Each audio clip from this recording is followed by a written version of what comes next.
హరే హరే కృష్ణ మాతాజీస్ ప్రభుజీస్ అందరికీ ప్రణామాలు.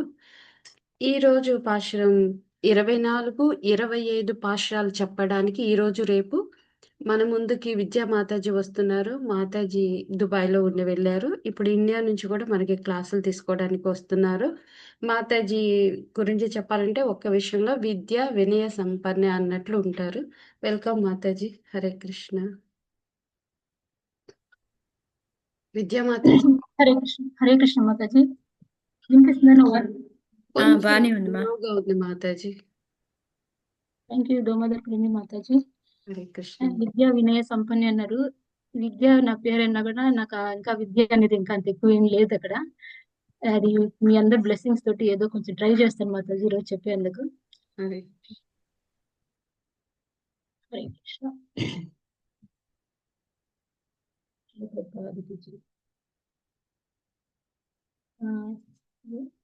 ఆండాల్ తిరువడి శరణం. ఇక్కడ పాశురం 24 ఈరోజు పాశురం చదువుదాం. அன்று இவ்வுலகம் அளந்தாய் அடி போற்றி தென்றங்கு தேனிலங்கை சேற்றாய் திரள் போற்றி கொன்று ஜகடம் உடைத்தாய் புகழ் போற்றி கன்று குனில் விருந்தாய் கழல் போற்றி குன்று குடையாய் எடுத்தாய் குணம் போற்றி வென்று பகை கெடுக்கும் நின் கையில் வேல் போற்றி என்றென்றும் உன் சேவகமே எதுபறை கொள்வான் இன்றியம் வந்தோம் இருங்கையிலே ఎంపావాయ్. ఇప్పుడు ఇక్కడ వచ్చేసి ఆండాల్ తల్లి ఏం చెప్తుందంటే అండ్రి ఈ ఉలగం అలందాయ్ అడిపోతుంది అనే దగ్గర వచ్చేసి వామన అవతారం గురించి చెప్పేటప్పుడు అది కృతయుగం గురించి చెప్తున్నారు అనమాట. అంటే ఇక్కడ 3 యుగాల గురించి వస్తుంది. ఫస్ట్ వచ్చేసి వామన అవతారం గురించి చెప్పేటప్పుడు కృతయుగం గురించి చెప్తున్నారు అనమాట. తర్వాత సెండ్రంగ్ తేనీలంగై సెట్రాయ్ తిరల్ పోట్రి అంటే ఇక్కడ శ్రీరామచంద్రుడి గురించి చెప్తున్నారు కాబట్టి ఇక్కడ ఏంటి అంటే త్రేతాయుగం గురించి చెప్తున్నారు. తర్వాత కొండ్ర చగడం ఉడెత్తాయి పుగల్ పోట్రి ఇంకా నెక్స్ట్ వచ్చేవన్నీ ఒక 4 లైన్స్ వచ్చేసి మన కృష్ణుడి గురించి చెప్తున్నారు. ద్వాపర యుగం గురించి చెప్తున్నారు అనమాట. ఇక్కడ ఆండాల్ తల్లి 3 యుగాల గురించి చెప్తున్నారు అనమాట. ఇక్కడ ఆండాల్ తల్లి వచ్చేసి భగవంతుడు ఒక శ్రీ చరణాలకు మంగళం కలుగుగాక అని కీర్తిస్తుంది. ఇది మొత్తం వచ్చేసి మంగళాచరణం అని అంటారు. అందుకనేసి ఇక్కడ ఏంటంటే ఫస్ట్ ఆమె శ్రీ చరణాలు భగవంతుడు ఒక చరణాలకి మంగళం కలుగుగాక అని కీర్తిస్తుంది అనమాట. నిన్నటి దాకా ఏమంటున్నారంటే గోపికలందరూ వచ్చేసి కృష్ణుణ్ణి లేపి దగ్గరికి రండి అనేసి మేము వచ్చాము రండి అనేసి వాళ్ళు ప్రార్థనలు చేస్తూ ఉంటారనమాట. గోపికలందరూ వచ్చేసి ప్రార్థన చేస్తుంటారు. ఆ గోపికల ఒక ప్రార్థనలకు భగవంతుడు కృతజ్ఞతలుగా కృష్ణుడు వచ్చేసి ఏం చేస్తారంటే సింహం లాగా నిన్న మాతాజీ చెప్పారు కదా, సింహం లాగా నడుచుకుంటూ వచ్చి ఆయన సింహాసనంపై కూర్చుంటారనమాట.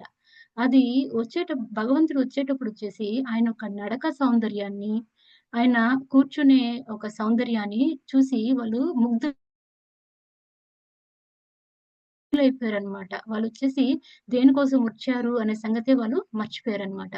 ఎట్లా అయితే దండకారణ్యంలో వాళ్ళు రాక్షసులు పెట్టిన కష్టాలు మునిలు ఋషులు వీళ్ళందరూ ఆ కష్టాలు భరిస్తూ ఉన్నప్పుడు కూడా ఎప్పుడైతే శ్రీరామచంద్రుని చూడంగానే వాళ్ళు మర్చిపోయి భగవంతుని వాళ్ళు వచ్చేసి పల్లాండ్ అంటే వాళ్ళు భగవంతుని బ్లెస్ చేస్తూ ఉంటారనమాట. అట్లాగనే ఇక్కడ కూడా ఏంటి అంటే భగవంతుడు వచ్చి సింహాసనం పైన కూర్చోగానే ఆయన ఒక నడక సౌందర్యాన్ని చూసి వాళ్ళు వచ్చేసి గోపికలు వీళ్ళందరూ వచ్చేసి ఆయన ఒక పల్లాంటి పాటలు పాడడం మొదలు పెట్టారనమాట.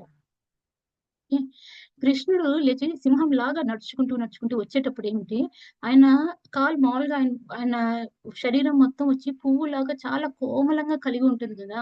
అందుకని వాళ్ళు అంటారు అనమాట, పువ్వులాగా కోమలంగా శరీరం కలిగిన వాడా ప్రేమతో మా దగ్గరికి రా అనేసి పిలుస్తారనమాట. పిలిస్తే సుకుమారంగా కృష్ణుడు వచ్చి అలా అలా నడుచుకుంటూ వస్తే ఆయన కాలు వచ్చేసి చాలా ఎర్రగా కవిలిపోయాడు అనమాట. అది చూడంగానే ఈ ఒక గోపికలు ఐ మీన్ ఆండాళ్ళ తల్లి వీళ్ళు ఈ గోష్ఠి అంతా ఏం చెప్తారంటే, అయ్యో మా కోసమే కవిలిపోయినాయా ఆ పాదాలు, మా భక్తుల కోసం నువ్వు నిరంతరం శ్రమిస్తూనే ఉంటావు కదా కృష్ణ. ఎందుకంటే భగవంతుడు ఎప్పుడు ఎవరు పిలిచినా కూడా సరే వెంటనే పరిగెడుతూ వచ్చేస్తారనమాట. ఇప్పుడు మనం చూసామంటే ద్రౌపది పిలిచినప్పుడు గాని, గజేంద్రుడు పిలిచినప్పుడు గాని, పాండవులు పిలిచినప్పుడు గాని, ఎప్పుడు గాని భగవంతుడు అవైలబుల్ గా, అంటే వాళ్ళు ఎప్పుడు పిలిస్తే, భక్తులు ఎప్పుడు పిలిస్తే భగవంతుడు ఏదో ఒక రకంగా వాళ్ళని రక్షించడానికి పరిగెడుతూ వచ్చేస్తాడు అనమాట. అందుకని ఎప్పుడు భక్తుల కోసం, ఎప్పుడు భక్తులు పిలిచినా కూడా పరిగెడుతూ వచ్చేస్తావు కదా, అందుకని నీ ఒక పాదాలు ఇలా కవిలిపోయి ఉన్నాయా అనేసి ఈ ఆండాళ్ గోష్ఠి అంతా చాలా బాధపడతారనమాట. అందుకని అలాగే ఈ గోపికలు అంటే వాళ్ళ భక్తిలో అంత ఇదిగా ఉన్నారు కాబట్టి వాళ్ళు అలా భావిస్తారనమాట. అందుకని భగవంతుడికి మంగళం పాడుదామని అనుకుంటారనమాట. అంటే వచ్చింది దేనికి అనే సంగతి మర్చిపోయి భగవంతుని ఒక పాదాలు చూడంగానే ఆయన మంగళం పాడాలి అనేసి అనుకుంటారనమాట.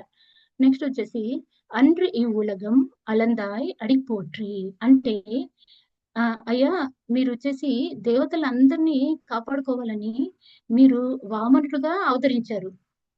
తర్వాత త్రివిక్రమార్కుడుగా యొక్క అంటే భారీ రూపాన్ని ధరించారనమాట. ఆయన వచ్చేసి స్వర్గానికి అంటే ఆయన కాలు చాచినప్పుడు ఏంటి స్వర్గలోకానికి వెళ్ళినప్పుడు ఆ పాద పద్మల నుండి వచ్చిన పవిత్రమైన జలాలతో వాటినన్నిటిని పవిత్రం చేశారనమాట. అందుకని ఆ పాదాలను అలా అంటే ఆయన పెంచుకుంటూ ఉన్నారు కదా, అందుకని మీ పాదాలు కవిలిపోయినాయా అనేసి అనుకుంటారనమాట. అంటే ఒక్కొక్క పాదం వచ్చేసి 3 పాదాలు అడుగుతారు కదా భగవంతుడు ఆయన వచ్చినప్పుడు. సో అప్పుడు వచ్చేసి భూలోకాలకి అంటే భూలోకాలకి కొల్చారు ఒకసారి.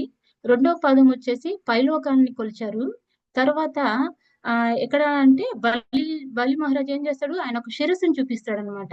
బలి ఒక శిరస్సుపై పాదాల్ని మోపారనమాట.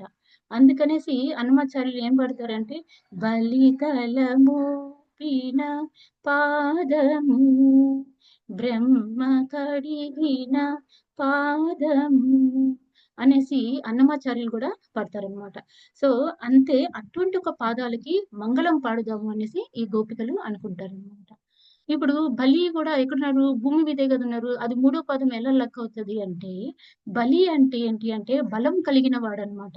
మామూలుగా అంటారు కదా, గుని అంటే గుణాలు కలిగిన వాడు, చక్రి అంటే చక్రం కలిగిన వాడు. అంటే మనం విష్ణు సహస్రనామాలు చదువుతాం కదా, శంకి చక్రి చ నందకి శ్రీమన్నారాయణ విష్ణు శ్రీ వాసుదేవోభి రక్షతు అంటే శంఖాన్ని కలిగిన వాడు శంఖి అని కూడా మనం పిలుస్తాం అనమాట. అట్లాగా ఈ బలి అంటే ఏంటి అంటే బలం కలిగిన వాడు.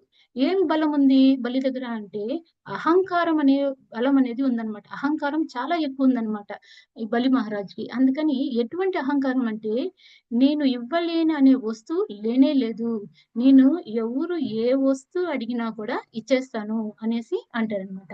మనకి కూడా అంతే, అలాంటి అహంకారమే ఉంది. ఎట్లా అంటే, నేను ఏ పనైనా నేనే చేసేస్తాను, నాకు మించిన వాడు ఈ లోకంలోనే లేదు అనేసి అనుకుంటారనమాట. అంటే నాకుండే గొప్ప, నేనే చాలా గొప్పవాడిని, నాకే అన్ని తెలుసు, నేను చెప్పే జ్ఞానమే పెద్ద అంటే అదే ఇంకా అనేసి అంటారనమాట. ఇంకా ఆడవాళ్ళంటే నేను వంట చాలా బాగా చేస్తాను, నాకన్నా ఇంకెవరు చేయలేరు, వాళ్ళు బాలేదు వీళ్ళు అంటే ఏంటంటే ఆ గర్వం. ఏదైనా మనలో ఒక ప్లస్ పాయింట్ గాని ఉంది అంటే అది భగవంతుడు ఒక కృప అనే విషయాన్ని అర్థం చేసుకోకుండా నేను లేకపోతే ఇంకెవరు ఏం చేయలేరు, అన్నిటికి నేనే ఉండాలి అనే ఒక అహంకారం అనేది ఉంటదన్నమాట. సో అటువంటి అహంకారాన్ని కూడా భగవంతుడు తొలగించి వేస్తారనమాట. ఎప్పుడైతే మనం భగవంతుడు ఒక శరణాగతి పొందుతామో అప్పుడే ఇది వచ్చేసి అహంకారం అనేది తొలుగుతుంది అనమాట. ఓకే. అందుకే భగవంతుడు పాదాలు అంటే ఎప్పుడు మనం ఏం చెప్తారు, సరెండర్ టు ది లార్డ్ అంటే భగవంతుడు ఒక లోటస్ ఫీట్ కి మనం ఎప్పుడు సరెండర్ అవ్వాలి అనేసి అంటారనమాట.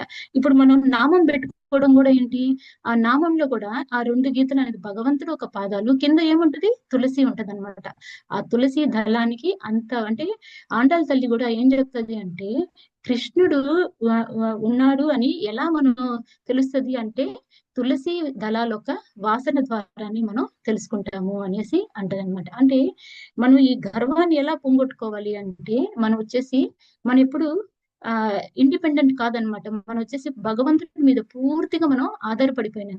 ఏంటది సూత్రే మణి ఘన ఇవ అంటే ఎట్లా ఒక దారంలో పూసలన్నీ ఆధారపడి ఉంటుందో అట్లాగనే మనందరం కూడా భగవంతుడి మీదే ఆధారపడి ఉన్నాము అనే విషయాన్ని మనం ఎప్పుడు మర్చిపోకుండా ఉన్నాము అంటేనే ఏంటి మనలో ఉండే అహంకారం అనేది తొలగిపోతది. అందుకే మనకి బాగా తెలుసు ఇంకోళ్ళకి ఆ విషయం తెలియదంటే మన చిన్న చూపు చూస్తాం ఇది కూడా తెలుదా అనేసి అంటాం అనమాట. కానీ చెప్పాలంటే మనకి తెలుసు అంటే అది భగవంతుడు ఒక కృప. తెలియదంటే వాళ్ళకి చెప్పించాలే కానీ మనం వచ్చేసి వాళ్ళని ఇదిగా చూడకూడదు అనమాట. అందుకని భగవంతుడు ఒక పాదాలకి మంగళం పాడదాము అనేసి ఇక్కడ గోపికలు అంటారనమాట.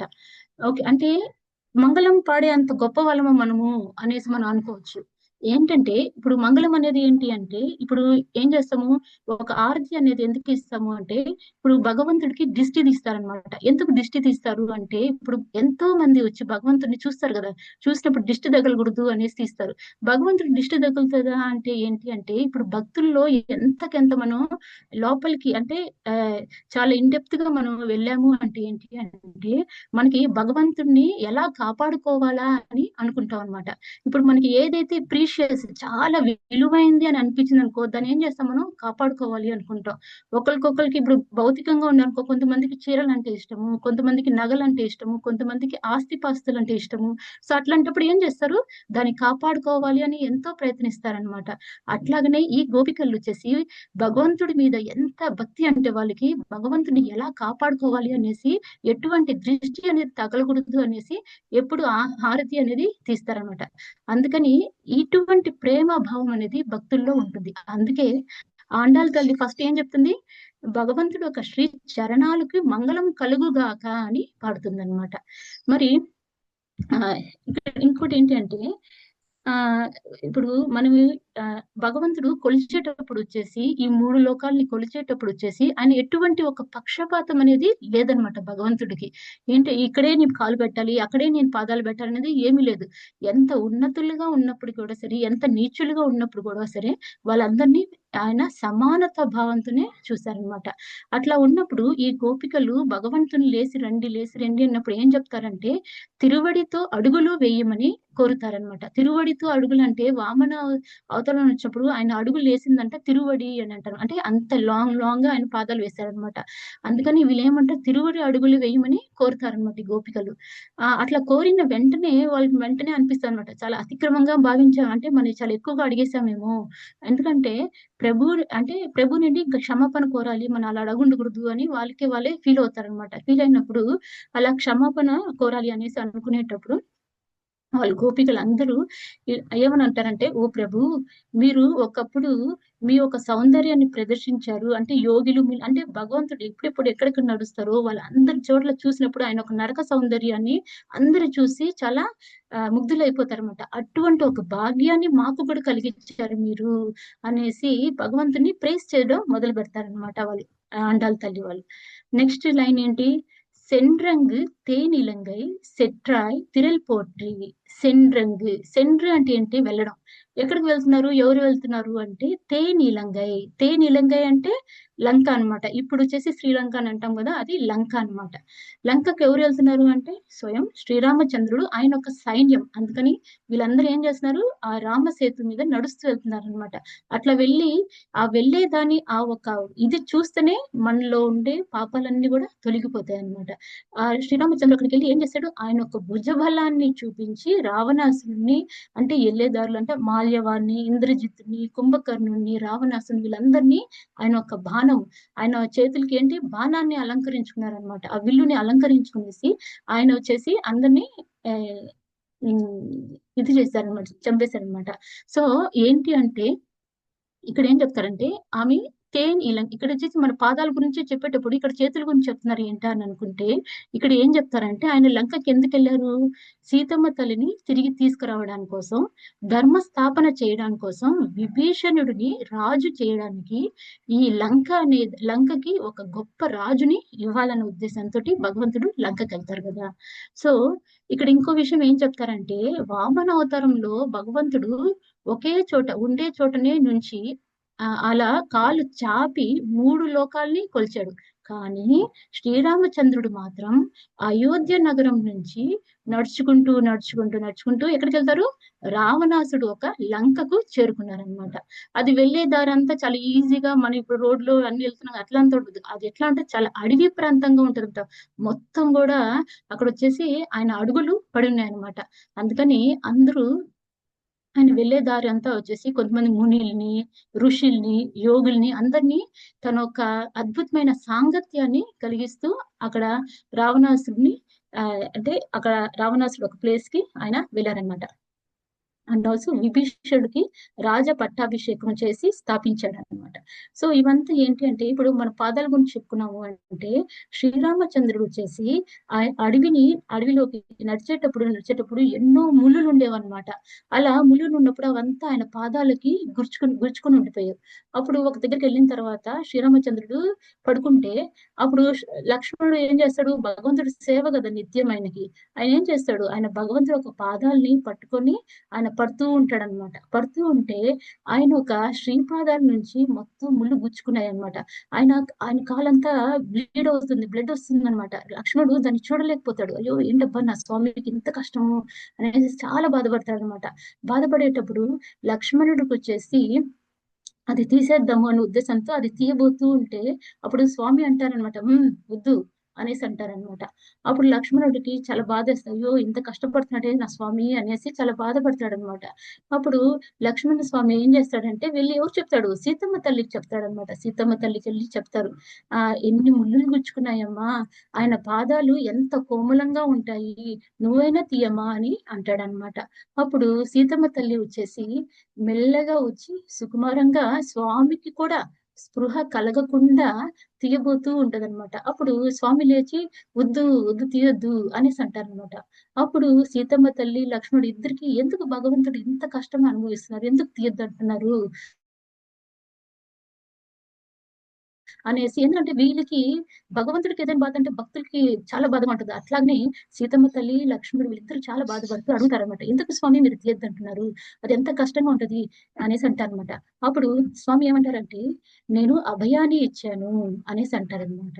ఎవరైనా నా శ్రీపాదముల్ని ఆశ్రయిస్తే వాళ్ళని ఎప్పుడు కూడా నేను దూరంగా పెట్టను అనేసి అంటారనమాట.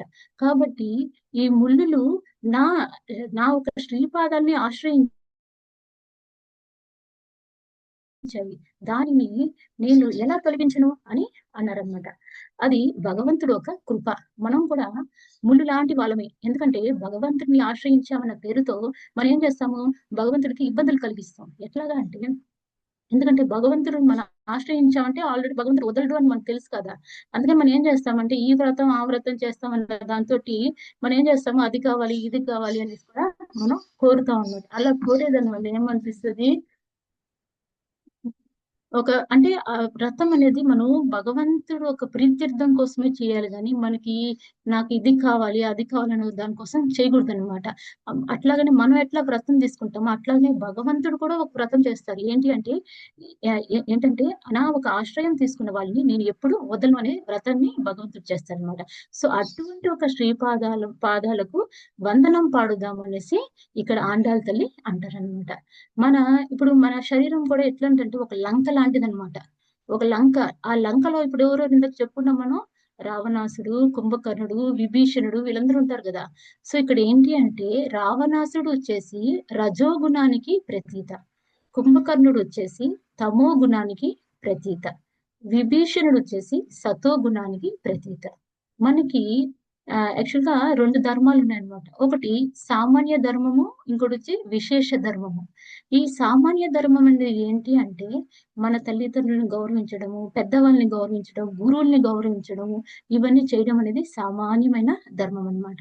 ఇది ఎప్పుడు మనం గౌరవించడం అనేది ఉంటది అంటే ఎప్పుడు ఉంటది అంటే ఎప్పుడైతే అంటే మనకి వెల్ విషర్ గా ఉండేవాళ్ళు ఎలా ఉండాలి? మనకి భాగవతంలో కూడా ఒక శ్లోకం ఎక్కడో వస్తుంది, నాకు సరిగ్గా గుర్తులేదు.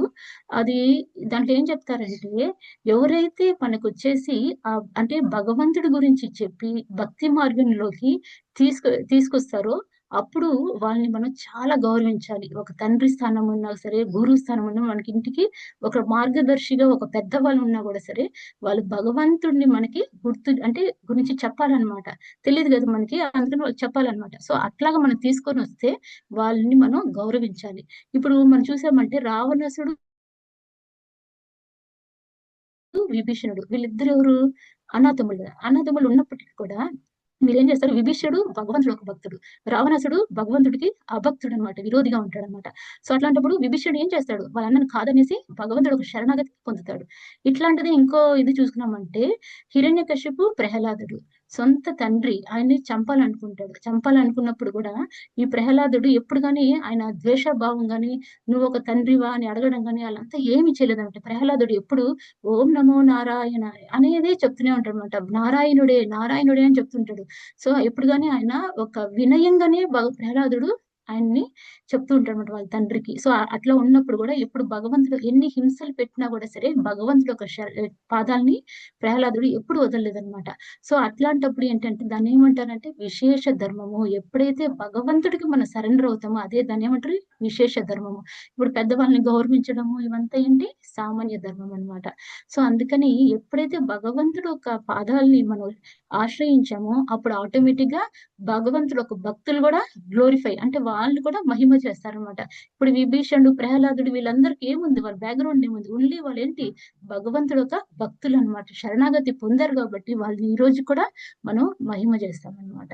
సో, అందుకని ఇక్కడ ఏమంటారంటే అయోధ్య నుంచి వచ్చి శ్రీరామచంద్రుడు ఏం చేశారు అంటే లంకలో ఉండే రజోగుణమైన రావణాసుడిని, తమోగుణం ఉండే కుంభకర్ణుడిని తొలగించి సతోగుణమైన విభీషణుడిని రాజుగా ఆయన ప్రస్తావన చేశారనమాట. అలాగనే ఎప్పుడైతే మనం భగవంతుడు యొక్క పాదాలని మనం ఆశ్రయించామంటే మనలో ఉండే ఆ గుణాలు గూడా తొలుగుతాయి. అందుకని అటువంటి ఒక శ్రీపాదాలకు మంగళం పాడుదాము అనేసి ఇక్కడ గోపికలంటారనమాట. ఓకే. నెక్స్ట్. నెక్స్ట్ ఏంటి అంటే హ్మ్.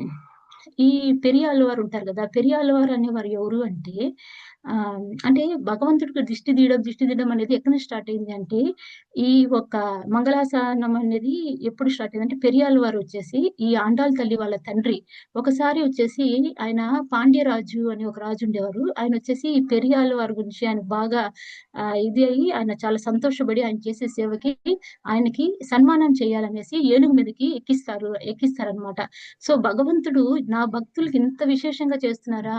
నేను చూడాలి అనే ఉద్దేశంతోటి శ్రీమన్నారాయణులొచ్చేసి చాలా ఇష్టపడి ఆయనొచ్చేసి స్వయంగా ఆయనే చూడాలి అనుకుని వస్తారనమాట. వచ్చినప్పుడు పెరియాళ్ళ వారు చూసేసి భగవంతుడిని చూసి చాలా కంగారు పడిపోతారు. స్వామి మీరు ఎలా వచ్చారు? ఎందుకొచ్చారు? మీ ఒక దివ్యమైన ఈ సౌందర్యాన్ని, ఈ విగ్రహాన్ని చూసి అందరూ దృష్టి పెట్టేస్తారు అని తను పల్లాండు పల్లాయిట్ర ఆండ్ పలకోడి నూరాయిరం అనేసి ఆయనొచ్చేసి ఆయన స్తుతిస్తారనమాట. అట్లాగా ఆయన్ని అలా స్టార్ట్ జేస్తారు. అందుకని ఈ ఆండాళ్ళ తల్లి ఎక్కడి నుంచొచ్చింది? ఆయన దగ్గర నుంచే గదా! సో, అందుకని ఈమె కూడా ఈ మంగళాశాసనం అనేది చేస్తదనమాట. ఓకే. నెక్స్టొచ్చేసి హ్మ్. మనం చూసామంటే శ్రీరామచంద్రుడు గూడా వాళ్ళ తండ్రి ఎప్పుడైతే అంటే దశరథ మహారాజు గూడా శ్రీరామచంద్రుడు ఇంకా అడవికి వెళ్ళిపోతారు అన్నప్పుడు ఆయన గూడా ఆయనకి ఎటువంటి ఆటంకాలు రాకూడదు. ఏది చేసినా కూడా విజయమే సాధించాలి అని ఆయన గూడా అట్లాగనే భగవంతుడిని అంటే స్తుతి పాటలు ఆయన గూడా పాడతారనమాట. అంటే అది ముందు నుంచి అట్లాగనే ఎప్పుడైతే భక్తిలో ఎంతకెంత ముందుకెళ్తారో భగవంతుని కాపాడుకోవాలి అనేసి వాళ్ళెప్పుడూ పాడుతూనే ఉంటారనమాట. నెక్స్ట్ ఎప్పుడైతే ఈ రాముడి గురించి చెప్తుందో, ఓహో! మనం కృష్ణుడి దగ్గరకొచ్చాం గదా! రాముడి గురించే చెప్తుందా అనేసి అనుకుంటాననేసి వెంటనే ఈ ఆండాళ్ళ తల్లి ఏం చెప్తది అంటే, "కొండ్రు చెగడం ఒడెత్తాయ్ పుగల్ పోట్రి" అనింది. కొండ్రు చెగడం అంటే కొండ్రు అంటే చంపడం. చెగడం అంటే ఏంటి? మనం చదువుకున్నాం గదా! ఇక్కడ చూసామంటే ఆహ్, ఇప్పుడొచ్చి శ్రీకృష్ణుడు ఒక లీల గురించి ఆమె మహిమ చేస్తుంటది. మొట్టమొదటి ఈ ఒక శకటాసురాన్ని గురించి చెప్తదనమాట. శకటాసురు అనే వాళ్ళొచ్చేసి ఏంటి అంటే ఇప్పుడు యశోదమ్మ తల్లి ఏం చేస్తదంటే, శ్రీకృష్ణుడిని బండి కింద ఒక చీర కట్టి కృష్ణుడిని పడుకోబెడతది. అయితే శకటాసురుడు ఈ ఒక బండిలోకి పూని ఉంటాడనమాట. అంటే ఆయనొచ్చేసి ఆ బండి రూపంలో ఆయన ఉంటారనమాట. దాంట్లో ఉంటాడు. పూని ఉంటాడనమాట. ఈ బండిలో ఈ అసురుడు ఉన్నాడు అని తెలుసుకొని వీడు వచ్చేసి ఎక్కడైనా కృష్ణుడికి ఆపదం చేస్తారేమో అని ఈ పాదాలు ఆటోమేటిక్ గానే వెళ్ళి ఆ శకటాసురుడిని కాలుతో తనేస్తుంది అనమాట.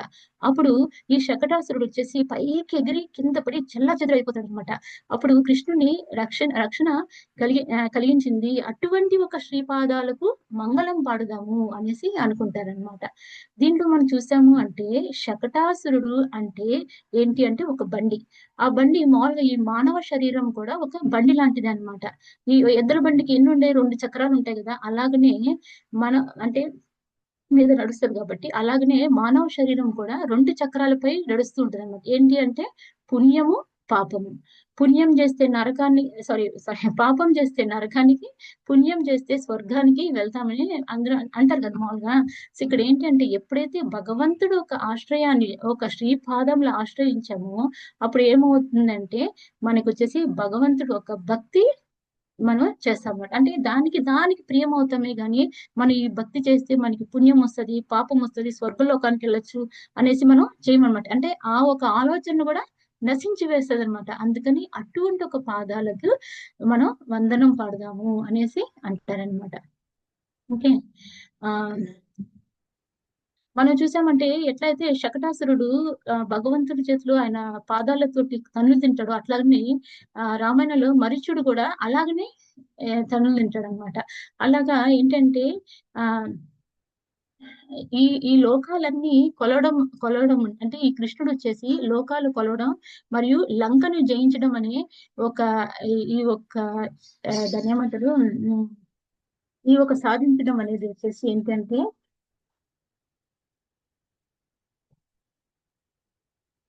హరే కృష్ణ. మనకి యాక్చువల్ గా ఈ భాగవతంలో కూడా మనకి 10:25-18 అక్కడ దాని గురించి శకటాసురుడి గురించి మనకు చెప్తారు. ఏంటి ఆ శ్లోక అంటే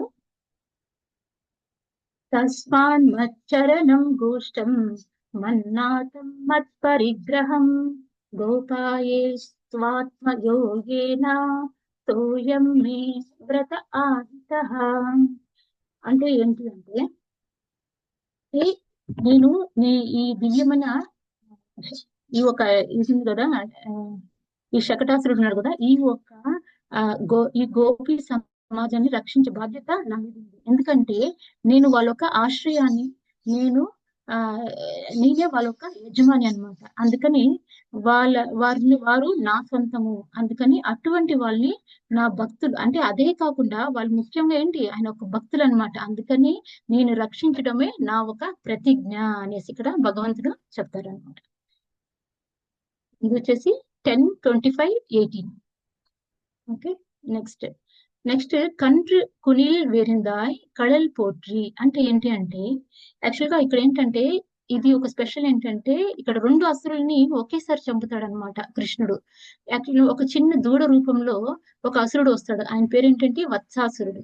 నెక్స్ట్ ఒక చెట్టు రూపంలో ఇంకో అసురుడు వస్తాడు, ఆయన ఏంటి కపితాసురుడు అనమాట. ఈ 2 అసురుల్ని ఒకేసారి చంపుతాడు అనమాట. ఎట్లా చంపుతాడు అంటే ఎప్పుడైతే ఆ ఈ వత్సాసురుడు భగవంతుని అటాక్ చేస్తాడు అంటే దాని గురించి కూడా మనకి ఎక్కడ ఉంటది అంటే 10:36-10 లో భాగవతంలో 10:36-10 లో ఉంటది అనమాట. దాంట్లో ఏం చెప్తారు అంటే ఒక నిమిషం. అగ్రన్యస్త విషానాగ్రహ స్తబ్దా శ్రీలోచన అచ్యుతం కటాక్షి ప్యాధరవృత్తూర్ణం ఇంద్రముక్తో శనీర్ యథా. దీంట్లో ఏం చెప్తారంటే ఆ వత్సాసురుడు వచ్చేసి ఎట్లా అంటే తన కొమ్ములు చాలా షార్ప్ గా ఉంటాయి అనమాట. ఎట్లా అంటే భగవంతుడి మీదకి ఆయన వచ్చేసి చాలా భయంకరంగా దూసుకొచ్చేస్తూ ఉంటాడు.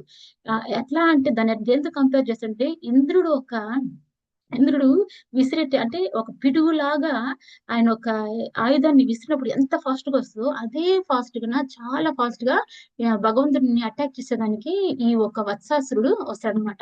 వచ్చినప్పుడు భగవంతుడు ఏం చేస్తాడంటే చెట్టు రూపంలో ఉండేది ఎవరు కపితాసురుడు అనమాట. దీన్ని రెండింటిని అట్ ఏ టైం ఎలా చంపుతాడంటే దీన్ని లాగి దాని తోక కాలు అన్ని గట్టిగా పట్టుకొని ఒకేసారి దాన్ని గిరగిర తిప్పి అట్లానే చెట్టుకి ఆ కపితాసురుడు అనే చెట్టుకి గట్టిగా కొడతారనమాట. కొట్టినప్పుడు ఏమవుతుంది ఆ కపితాసురుడు చచ్చిపోతాడు, ఈ ఒక వత్సాసురుడు చచ్చిపోతారు అనమాట. వీళ్ళిద్దరూ అట్ ఏ టైము చనిపోతారనమాట.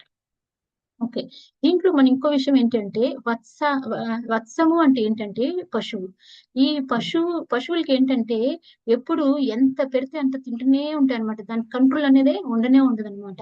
ఈ ఈ వెలుగుపండు ఒక రుచి కూడా చాలా బాగుంటదంట. అదేంటంటే రుచి అండ్ వసనం. ఈ 2 వచ్చేసి ఈ ఒక చెట్టులో వచ్చేసి ఏంటి ఆ వాసన అనేది ఉండడం వల్ల ఈ రుచి అనేది దేనికుంది? ఈ వత్స ఈ ఒక దూడకు ఉండేదాని వల్ల. ఇదేం చేస్తుంది ఎప్పుడు దాని దగ్గరికి ఎందుకు వెళ్తది అంటే ఆ రుచి అండ్ వసనాల్ని కంట్రోల్ చేయకుండా ఉండేదాని వల్లనే అనమాట. మనం కూడా ఏంటి అంటే మనకి రుచి అంటే వాసన ఈ 2 ఏంటి అంటే మనం కూడా చాలా కంట్రోల్ లేకుండా ఉండేదాని వల్లనే మనం ఏం చేస్తాము దానికి ఇక్కడికి పరిగిస్తూనే ఉంటాం. ఇప్పుడు మనం మన మానవ జన్మలో కూడా ఏంటి అంటే ఈ నాలుక ఏదైతే చెప్తుందో ఏదైతే ఇది తినాలా అనిపించింది అనుకో వెంటనే పోయి కొనేది వెంటనే పోయి ఒకవేళ నేను ఇది చెప్పాను అనుకో వెంటనే ఆ పని చేసేయాలంటే ఈ నాలుక వల్ల మనం చెప్పే విషయాలు గాని చేసే పనులు గాని ఏమవుతుందంటే మన వచ్చేసి కంట్రోల్ అనేది బాడీకి ఎప్పుడు కంట్రోల్ అనేది ఉండాలన్నమాట. మన శరీరం అనేది ఒక టెంపుల్ లాంటిది. ఎందుకంటే స్వయం భగవంతుడే దాంట్లో మన శరీరంలో పరమాత్మ స్వరూపంలో ఉన్నారు కాబట్టి ఈ బాడీని వచ్చేసి మనం చాలా గుడ్ హ్యాబిట్స్ తోనే మన ఎందుకంటే ఈ శరీరం ఉండేది ఎందుకు భగవంతుడు సేవ చేసేదానికి. సో అందుకని ఆ సేవకు ఉపయోగపడేలాగా ఈ శరీరాన్ని మనం కాపాడుకుంటూ ఉండాలి. మన డైట్ ని కూడా మనం కంట్రోల్ చేసుకోవాలన్నమాట. మన డైట్ ని ఒక హైయర్ పర్పస్ అంటే ఆ, హ- ఒక పెద్ద విషయాల కోసం మనం ఏం చేయాలి కొన్ని కొన్ని విషయాలు మనం వదిలేసుకోవాలి. అందుకే మనకి ఫస్ట్ ఈ వ్రతం చేసే ముందర ఏం చెప్తారు ఏమేం పనులు చేయాలి ఏమేం పనులు చేయకూడదు అనేది. ఏదైనా కానీ భగవంతుడితో మనం చేసేటప్పుడు ఏదైనా హయ్యర్ పర్పస్ కోసం మనకి ఏం చేయాలి ఏవి తినాలి ఏవి తినకూడదు ఏమి చేయాలి ఏమి చేయకూడదు అనేది ముఖ్యంగా మనం తెలుసుకోవాలి అనమాట. అండ్ ఆల్సో భగవంతుడికి సహనం అనేది చాలా చాలా ఎక్కువ అన్నమాట. మనం వచ్చేసి ఆ మనం ఒక ఫేవరబుల్ మనకి నచ్చిన విషయాలు మనం వచ్చేసి ఏం చేస్తాము ఓకే నేను వచ్చేసి ఈ ఫేవరబుల్ గా ఉండే థింగ్స్ మనం ఈజీగా చేసేస్తాం. కానీ ఎప్పుడైతే మనం చేంజ్ అవ్వాలి అంటే మనకి ఆ కంఫర్ట్ జోన్ నుంచి మనం బయటకు వస్తేనే చాలా విషయాలు మనం చేంజ్ అవ్వడం అనేది జరుగుతుందన్నమాట. ఇప్పుడు మనం చూసామంటే ఆ నెక్స్ట్ వచ్చేసి ఆ ఒక్క నిమిషం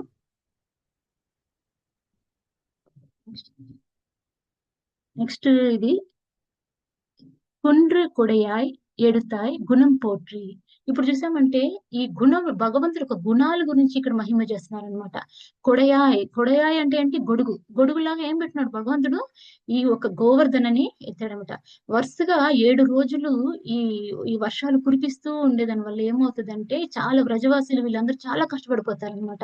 అందుకని ఈ గోవర్ధనని ఎత్తి భగవంతుడు ఆయన ఒక చిటికన వేలులో పెట్టుకొని ఈ ఒక అయ్యర్పాడి జనాలందరినీ కూడా జనాల్ని కాదు అక్కడ ఉండే గోవుల్ని గాని అందరినీ రక్షించు వాళ్ళ ఒక పోషణ అంతా కూడా భగవంతుడే చూస్తాడనమాట. దానికి రిలేటెడ్ గా వచ్చేసి 10, 25, 21 దాంట్లో ఉంటది మనకి ఏమంటది నాత్రాస ఇహ వః కార్యో మద్దస్తాద్రి నిపాతనాత్ వాత వర్ష భయేనాలం తత్రానం విహితం హివః. అంటే దీని అర్థం ఏంటి అంటే ఈ పర్వతాన్ని ఇప్పుడు వాళ్ళందరూ ఎప్పుడైతే భయపడతారో భగవంతుడు ఒక ఆశ్రయాన్ని పొందిన తర్వాత వాళ్ళు ఆ గోవర్ధన గిరి పర్వతాన్ని ఎత్తిన తర్వాత అందరూ దాని కిందకి వెళ్ళిపోతారు కదా.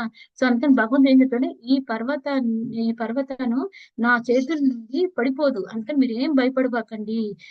మీరు ఎంత గాలి వర్షాలు ఎంత వచ్చినా కూడా సరే మీరు ఏం భయపడకండి. ఎందుకంటే ఇప్పుడే మీరు వచ్చేసి మీ బాధల నుండి అన్నిటి కూడా విముక్తిని నేను ఇప్పుడు మీకు అరేంజ్ చేశాను అందుకని మీరు ఎక్కడికి వెళ్ళొద్దు అనేసి భగవంతుడు వాళ్ళతో చెప్తారనమాట. సో అంత కరుణామయుడు అనమాట. ఆయన గుణాల గురించి ఆయన చెప్తారనమాట ఇక్కడ. నెక్స్ట్ ఇంకోటి కూడా చూసాము అంటే ఆ వర్షాలు వచ్చి కురిపించింది ఎవరు ఇంద్రుడు. ఇంద్రుడు చాలా గర్వం వచ్చేసింది అంత నేనే చూస్తున్నా నేనే చేస్తున్నాను అని. అంటే ఆయన ఎందుకంటే వాళ్ళందరూ వచ్చేసి గోవర్ధన పర్వతానికి ఇది చేస్తున్నారు కదా పూజ చేస్తున్నారు ఆయనకి చేయకుండా ఆయనకి ఇవ్వాల్సింది ఇవ్వకుండా వాళ్ళు చేసేటప్పటికి ఆయనకి కోపం వస్తుంది అనమాట. సో అందుకని అక్కడ వచ్చేసి ఈ ఒక ఇది చేస్తారు. నెక్స్ట్ వచ్చేసి వెండ్రు పగై కెడుకుం నిన్ కయ్యిల్ వేల్ పోట్రి. అంటే కృష్ణుడు వచ్చేసి ఎప్పుడు చేతిలో ఏం పెట్టుకుంటాడు కర్రను పెట్టుకొని ఉంటాడు కదా. సో అందుకని ఏంటంటే ఆ కర్రని పెట్టుకొని ఉండేదాని వల్ల ఆయన్ని వేల్ పోట్రి అని అంటారు. సో అందుకని ఎండ్రెండ్రు మున్ సేవగం ఎటిపరై కొల్వాన్. అంటే మీరు అంటే ఆ భగవంతుడు చేసిన సాహసోపేతాలంతా విజయాల్ని అన్ని చూసి వాళ్ళ హృదయంలో ఎప్పుడు చిత్రీకరించుకునేసారనమాట వీళ్ళు. అందుకని భగవంతుడికి మహిమ చేస్తున్నాము అనేసి వీళ్ళు భగవంతుడి గురించే చెప్తారు. హరే కృష్ణ. సారీ మాతాజీ టైం అవుతుంది. Krishna thank you. Hare Krishna Vidya. Thank you. ఇంకా అంటే ఆ టైం అయిపోయింది, లేకపోతే రేపు కొంచెం ఏమన్నా ఉంటే కవర్ చేసే ఆ, లేకపోతే పర్లేదు మాతాజీ, మీరు సీనియర్స్ క్లాస్ ఎవరైనా యాడ్ చేయండి. పాదాల గురించి పాదాల మంగళాశాసనం గురించి మాట్లాడుతున్నాం కాబట్టి ఎప్పుడైతే గోపికలకు ఆ ప్రేమాతిశయం వస్తుందో స్వామి మీద వాళ్ళు చాలా బాధపడుతుంటారు. అది మనం గోపికా గీతంలో కూడా చదువుతాం. చరసియత్ ప్రజాచారయన్ పశూన్ నళిన సుందరం నాథతే పదం శిలతృణాంకురై సీదతీతినా కరిలతామనా కాంత గచ్చతి. వాళ్ళు ఎప్పుడైతే గోచారానికి తీసుకెళ్తారో అడవికి, వాళ్ళకి చాలా బాధ అవుతుందట. ఎందుకు బాధ అవుతుంది అంటే స్వామివారి సున్నతమైన పాదాలు, అంటే ఆ పాద పద్మాలు ఎక్కడ ఏ ముళ్ళు గుచ్చుకుంటాయో, ఎక్కడ పదునైన రాళ్ళు గుచ్చుకుంటాయో అని వాళ్ళు చాలా బాధ. सेवा कार्यक्रम में आप सभी भक्तों का हार्दिक स्वागत है। वांछा कल्पतरुभ्यश्च कृपा सिन्धुभ्यैव च पतितानां पावनेभ्यो वैष्णवे